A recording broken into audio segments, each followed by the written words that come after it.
recording now. What's up, guys? Welcome back to another pod. Welcome back to Mavs Fathers for Life. I'm your host, the Filipino flamethrower himself, Steve Yalis, joined by my co-host, my dude here with the hottest takes and the coldest name, Dylan Blizzard. What's up, boy? What's going on, everybody? Yeah, so we're back again with another one. We're still in the off season, but we still have some hoops going on. We're finally reaching the end stages and the exciting games for the FIBA World Cup basketball tournament. We still have our guys in there. We had an exciting game between Slovenia and Australia earlier in the week, Yeah. and Slovenia pulled off the upset.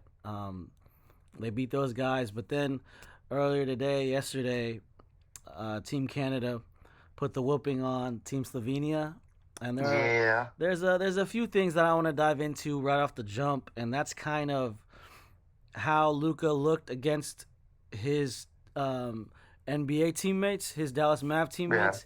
He looked like he was going at him, bro. He looked like he was really want to prove a point, especially when Josh Green was on him when they were playing Australia, and when Dwight Powell would switch on him today. So let's just start there with the Australia game. What were your takeaways from Luka versus Josh Green and newly acquired Dante Exum? Man, I mean, Luka did what he did. I don't think, and I think I said this on our last episode, I don't think they were going to stop Luka. They balled out. I think he had 20-something points. He almost had a triple-double again. Yeah. And so I don't remember his stats completely, but I think he was himself. I mean, his thing is he doesn't have a team around him that can help carry the load. No, not nearly. And so Team Australia has NBA talent up, and Euro talent, and really Luka is surrounded by guys who are smart with the basketball, who could shoot, but not nearly as gifted athletically or physically as the rest of these teams that he's playing against, and it showed up. Luka can only do so much, but Team Australia was one of those teams who people picked to make a deep run in this tournament, and somehow Slovenia pulled it off. I thought that was pretty impressive. Josh Green looked good. He hit some clutch buckets. He's still showing out in the fast break game, showing off his athleticism, his finishing ability. And Dante Exum played good too. He did good. Whoa, what am I doing so fast? Chill out. Boy, you zoomed in big time, dog. I know, chill out. Or you giving me a kiss? Jeez, I'm trying to riz those videos, bro. Chill, bro. Dang. I drink Coke Zero, dog, before we get too. Chill out. Oh man. All right.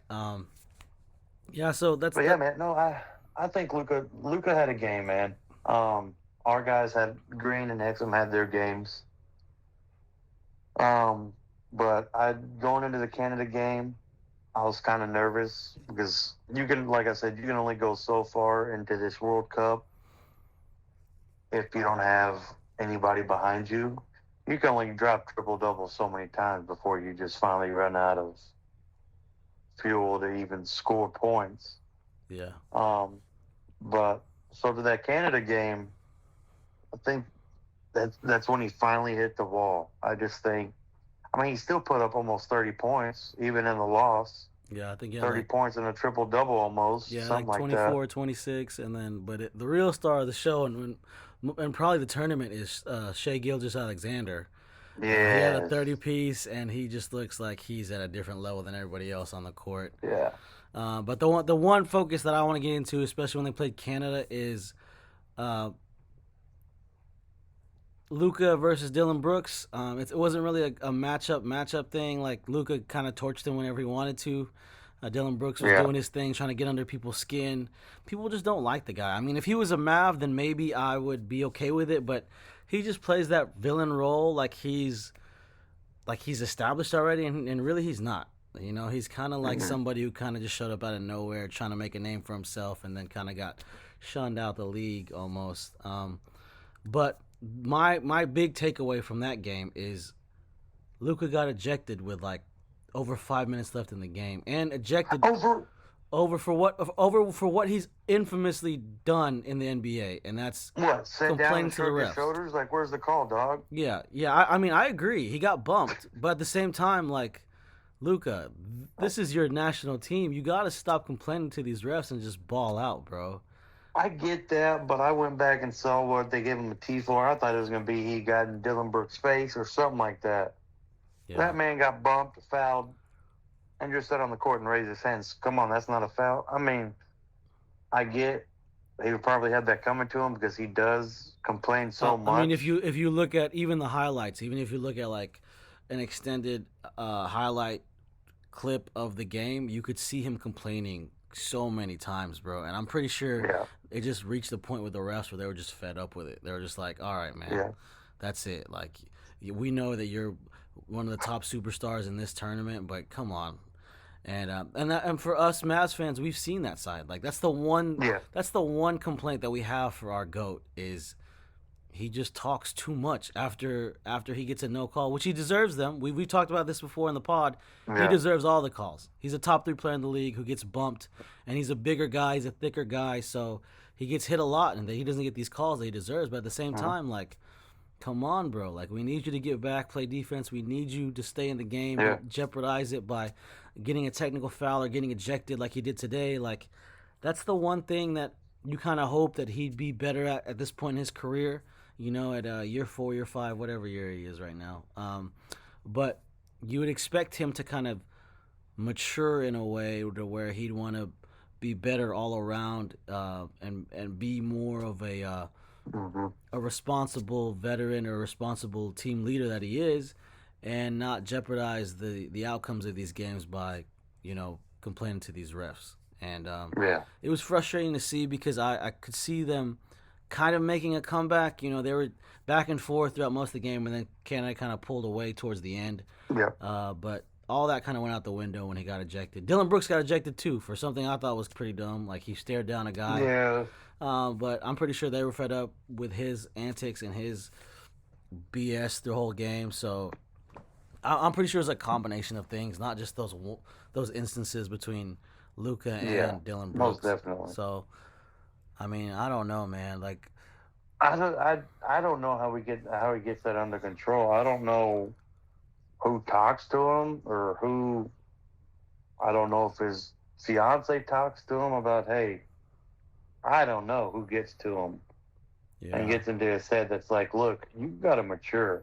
yeah, Yeah, you're not getting these calls, but see what happens if you don't complain for a whole season. yeah, yeah. Who's in his You might corner? get back in the good graces of the refs next season. I don't know, but that that's going to be his Achilles heel all his career. Yeah, big time. I mean, like, He can who's in get his triple corner? Who's in doubles, his ear? quadruple doubles. Yeah, Who's in his ear telling him, like, come on, bro? Like, this is the one thing that people complain about, is that you need to just chill out with these complaints and always complaining to these refs down court when you need to be getting back on defense. I yeah, mean, Dirk did the same. Like, this is not new to us Dallas fans. Dirk did the same thing, but it yeah, wasn't as um, consistent as what Luka's doing. Like, it's blatant and it's annoying. But I mean, he does so much on the other end. Like, yeah. you can't really complain. He's our guy. So I'll transition from that because I was hoping that Luka could somehow make a Cinderella team, go to the finals, but Yeah. that wasn't gonna happen. I mean, I see Team USA against Team Canada. Honestly, if that's possible, how the bracket is set up, I really don't know how it's set up, but we'll see. Um, and then we also got some kind of Mavs news.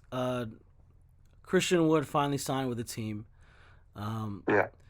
I kind of want to get your thoughts on the 1 year that we had with him. I'm pretty sure both of us kind of agree it was pretty underwhelming for the expectation we had. And there were flashes, man. There were flashes where he'd come in and get hot, Yeah. hit threes, hit dunks, catch an oop, get a block. But then there was just the consistency of, like, he can't guard anybody down there, bro. Like, No. he's more of a burden on defense rather than a boost on offense most of the time. And I don't know really. in Mavs forums and Mavs chat rooms, it was always like, hey, why isn't he getting more playing time? Why isn't he on Yeah, the court more? I mean, you rather have Powell or McGee? Like, what's going on? And I think people who are there and on the inside, they all kind of said the same thing, in that he just didn't have the right type of work ethic or attitude yeah. that would allow him to be on the floor more. So I just kind of want to get your takeaways on one, his one season with us, and how you expect it to go and how it went, and then how do you think he'll fit in with the Los Angeles Lakers and LeBron and them? So the first point, I mean, I had high hopes for him coming in when we brought him in, just because of what he has done Mm-hmm. and what he could have brought to the table. But we also knew how his work ethic was, and it was like, well, is he finally going to turn the corner on that work ethic and put the work ethic and the points behind it that he normally does? Yeah. Um, but I just don't ever. I wanted it to happen. I wanted him to start over Powell, which that probably was the plan, but he just never really proved himself in practice, I guess. Or I mean, he proved himself in the games. Yeah. I mean, he showed Um, flashes. but I I thought it was a good trade at first, and then it just slowly. I was like, all right, well, this is kind of. I mean, I don't remember what we traded him for. Um, I couldn't even. I can't even think. Was it? I know we gave up somebody for him. I don't know. Maybe Davis Burt. No, I don't. Anyways, I thought it was a good trade just because I went back and watched his tapes, and I was like, oh, this dude's going to be a stud. Yeah, Especially if he's him and Luka can get on the same page. exactly. He was a good pick and roll player. He was a good pick and pop player. He Mm-hmm. could shoot the three. He could kind of take bigs off the dribble. He could dunk it. It just never kind of translated with us consistently. At least, I mean, he Yeah, showed flashes again, but I mean, Dwight Powell, Maxi Kleber, they were more consistent, and that was the bottom line. Like, he just wasn't someone who we could rely and count on when needed. And I think yeah. for me, I was in the same boat as you were. I thought he was going to be someone who was our big fish that we finally got to pair up with Mm-hmm. Luka and at the time Brunson, and then we kind of turned that to Kyrie. But I thought, like, okay, our big two and a half, our big three is really dangerous on Yeah, offense. And it turned out that he couldn't get more than 15, 20 minutes a game, yeah. and he was terrible on defense. To be quite honest, like, he would get um, flashy dunks. He would get Mm-hmm. stops, but consistently he couldn't guard. He couldn't guard guys. He couldn't rebound the way we needed him to do. Especially our team. Like, our team needed our bigs to get the Yeah. defensive rebounds, and he was just somebody who couldn't do that on a consistent basis. And Mm-hmm. and yeah, I mean, he was a one and done guy, and I honestly am cool with that. I'm okay with that. I'd rather have Powell play anyways, even though you hate him, even though he's not like the best big guy for us. he Yeah. he's I'll I take Fell over Christian Wood. Let me yeah, put it that way. yeah, for sure. And Um, how do you think he'll fit in with LA? when I found out he went to LA, I was like, oh my gosh. They just got younger and got a lot more dangerous if he can finally click it with LA. Yeah, I mean, they gave away a lot of their young core, but they're slowly bringing it back. I mean, you got Austin Reeves coming off a heater of a World Cup. mm-hmm. Their young bench with LeBron James. Um, and he said that's my dream location. Maybe that's where he hits his breakthrough. He's at somewhere where he's always wanted to be. He's dreamed about always being a Laker. Maybe he's at the Lakers and this is his point to do the work ethic thing. Yeah, If that's the case, the Lakers are looking real scary here in the next couple of years. If he can, I mean, they kind of turned it on towards the middle of the season last year. You could kind of see glimpses of what they could be. Um, but I think honestly, I think he's a good fit with. I thought he was a good fit with us, but I think he's a great fit with LA. yeah, You also have a LeBron there to kind of push that work ethic of like, let's go, boys, like, come on. yeah, Um, and I don't think we really had that. Yeah, we had Luka, But I don't think we didn't have Kyrie but half of the season. But yeah, I was kind of shocked he went to LA, and I'm like, oh my god, that's not good. Because if he can find it and they start to get good, LA's back at the top, dog. For real, dude. For real.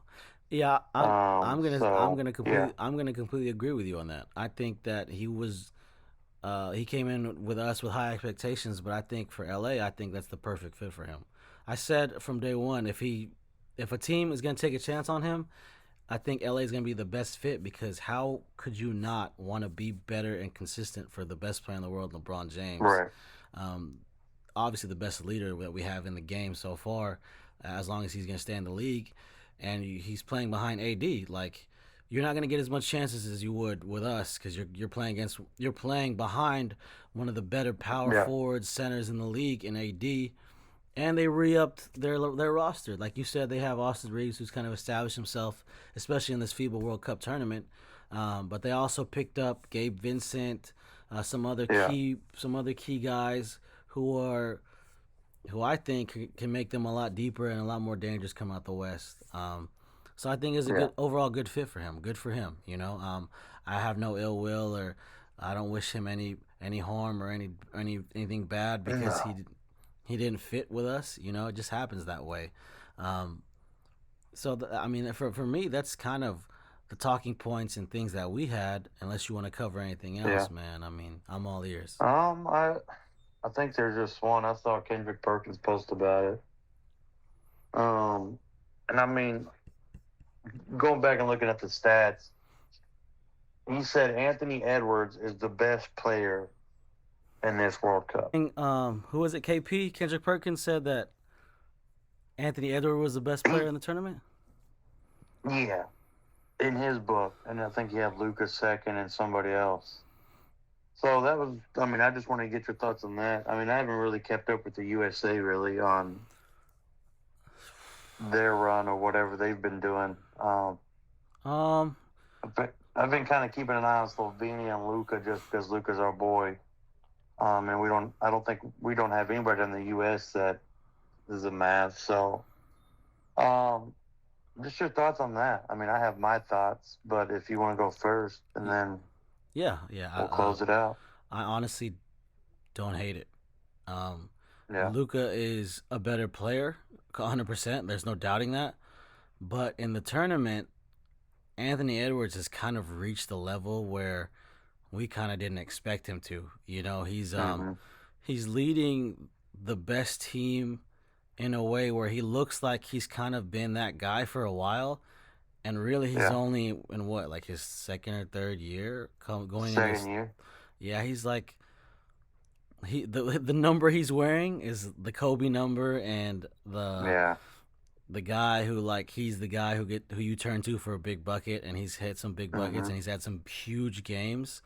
So yeah, I don't hate that take at all. I do think it's a conversation to have. If you want to put in the best player of the tournament, it's going to be him, Luca, um, and Shea Gilgeous-Alexander. I mean, Yeah, those are the guys. If you want to throw in like Josh Giddey or heck, even Rondé Hollis Jefferson for Team yeah, Jordan or Jordan Clarkson for Team Philippines. I mean, there's a few yeah, guys out there who've done good, but if you want to talk about normally when you talk to MVP, it's always kind of the best player on a good team, like the better teams, mm-hmm. and I don't hate the take that the best player on the best team is Anthony Edwards. I could see Team USA Yeah, really separating themselves from Slovenia if they ever played. I don't think that game would be yeah, close. I would love to see Team USA versus Canada, again in the finals or the semis, however the yeah, bracket is set up. I do think they have more. They have the most NBA talent, obviously. Team Canada and Team Australia, Team Germany. Um, so yeah, I mean, KP is notorious for having some crazy hot takes like yourself, but yeah, uh, I don't hate that one, man. Anthony Edwards has really surprised me. He was someone yeah, who came in. He was so nonchalant with how cold he is, bro. Like he was a yeah, two sport athlete. Like he could have gone pro as a football player if he wanted. So yeah, I was like, there's no way that this guy is gonna be, the face of the NBA one day or the face of Team USA one day, but Yeah. he's proven me wrong. And I'm the biggest supporter of Luka. I love Luka with all my heart, Yeah. all my soul, all my. But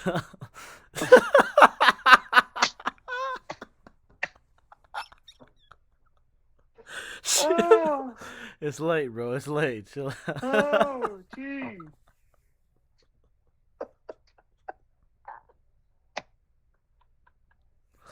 Oh Hey. man, chill out. Chill out. Oh man, I don't disagree.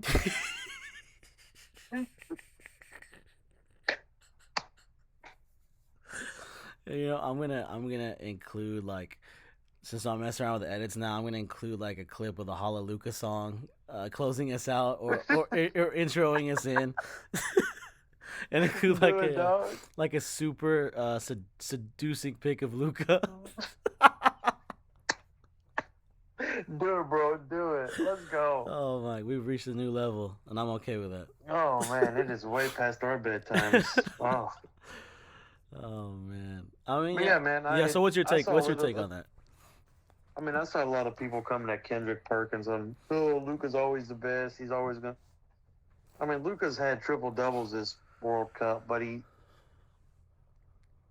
like you said, you have to have a team around you to really elevate your game. Yeah, Um, and Luka just didn't have that. He hasn't had that for the past couple of years. I don't think he'll ever have an elite team. Um, I don't know who else. I don't know. I mean, everybody else has at least 3 or 4 NBA players on their team. Um, and so I'm not mad about it either. I would put those 3 as the top 3 players right now. But I actually like Perkins' takes. I normally don't like his hot takes. I'm like, dude, that is so far fetched. so dumb. Like So. that's so hot. It's close to hell. Jeez.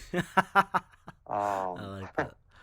I like that one. but I'm not mad about it. I think Anthony Edwards has shown up this FIBA World Cup. I'm afraid to see what he does for Minnesota this year after having this World Cup. Oh, that's They're a scary team. that's a really good point because what you notice, especially with the USA guys, is when they go overseas and they spend time with the Mm-hmm. other best players in the NBA, they come back that next season. They almost all of them take a next level. They take a step Yeah. and they just kill and they reach new levels where you didn't think were possible. Like I can even think of like for some reason Kevin Love is coming. Like he reached a certain level just even being on Team USA. Um, but I could. You know what's crazy is we're both in agreement that those are the 3 guys, right? Yeah. But if you think about like the last Olympics, those names wouldn't even come to your those wouldn't even be like No. not even close, right? Like Anthony Edwards wasn't even on the roster the last Olympic Games. No. Shea Gill just wasn't even playing for Team Canada.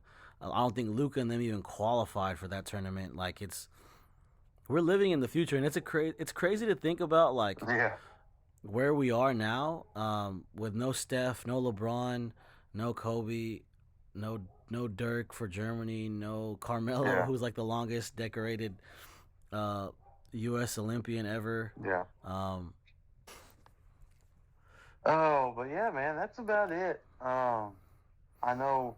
I think we're about to start picking up on the topics here. I mean, that was just from a few teams being out of the World Cup. We just ended up getting all those topics right then and there. yeah, we were honestly lucky that Um, we had a few Mavs still in the tournament and yeah. playing a bigger role. You know, Luka obviously is Team Slovenia, but having Dwight Powell starting and having Josh Green start and having Dante Exum play a vital piece off the bench for Yeah. Team Australia was we kind of got lucky with that because if they weren't playing, we would be struggling, dude. Like with no Christian Wood news, with no trade rumors anymore, pretty Yeah. much fizzled up. It's like I don't know, you know. Yeah, we would be dry, For real, like the desert, bro. man. But I think we're about to get into a lot of stuff here in the next Hey, I know, couple weeks to months. I know this So I know this is a Mavs podcast, but bro, It is so good to have football back. With college Oh football man, I'm back, excited for Sunday. and now NFL back tomorrow night, and all the fantasy leagues pulled up and ready to go. It's a great It time. sucks if you have Travis Kelsey. Chill, bro. Chill. Um, That goes for anybody. yeah, Struggles. yeah. So let's just finish off with this. I don't want us to end this pod without saying that you went absolutely ballistic last night on the pickleball court.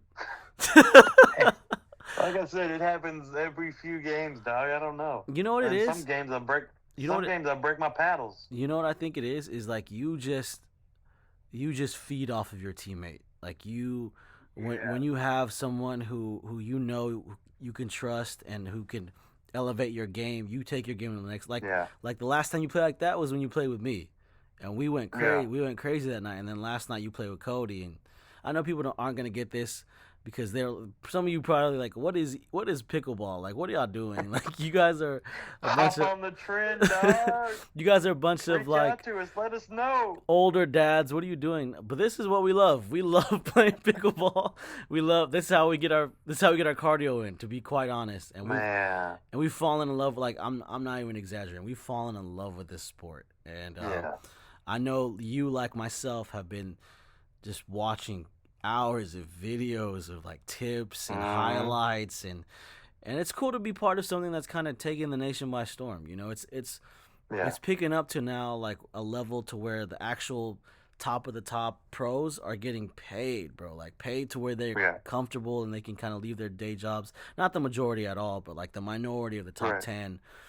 They're finally getting into contracts, and there's apparently leagues fighting for their players. I know I'm getting off the spiel, but you went absolutely nuts last night because I'm gearing up for a tournament. Appreciate that, dog. I'm gearing up for a tournament next weekend, and I was hoping to get some good games in, and you just killed us. And it was welcoming because I normally don't get my butt whipped that often, if I do say so myself, in the most non-humble way. But you definitely humbled us last night. So I wanted to give you your flowers before we say goodbye off this pod. Appreciate that, dog. Appreciate that. Because we are Mavs fathers for life, but we're also best friends, and it is cool. It is cool to see your homie succeed in other things. So I just want to give you your flowers, bro. You deserve that. I appreciate that. Now go win that $25K, dog, and give me 1% of what you get. I promise you'll get a cut. If I win, at least for the practice I gave y'all last night. If me and E end up winning 25K and we split it, I promise you'll see some of that. Yeah. I'll buy